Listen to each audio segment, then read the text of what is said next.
दुबईमध्ये सोनं स्वस्त आहे का? तर चला आज जाऊया दुबईमध्ये सोन्याच्या बाजारात. तर नमस्कार मंडळी, मी पूजा आणि सध्या मी जॉबसाठी असते अबुधाबीमध्ये आणि आपण घेतले 100 डेजचं चॅलेंज की आपण रोज 100 दिवस व्हिडिओ टाकणार आहे. इकडे येऊन आता मला 6 महिने होतील, पण मी असं स्पेसिफिक टुरिस्ट प्लेसला मी अजून कुठेच फिरायला गेलेली नाही आहे. दुबईमध्ये जाण्याचा योग आला, ते पण दादाच्या निमित्ताने, कारण येताना त्याच्या बायकोने बरंच सामान दिलेलं आणि ते त्याला डिलिव्हर करायचं होतं.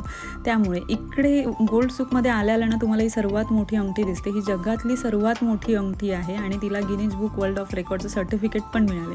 पण काही उपयोग नाही, तुम्ही ती बोटात घालून शायनिंग मारू शकत नाही, कारण तिचं वजनच आहे 64 किलो आणि ती 21 कॅरेटमध्ये तयार केलेली आहे. पण असो, माझ्यापेक्षा पण 2 किलो त्या अंगठीचं वजन कमीच आहे. इकडे गेल्यावर मी मम्मीला व्हिडिओ कॉल केलेला हे सगळं दाखवायला.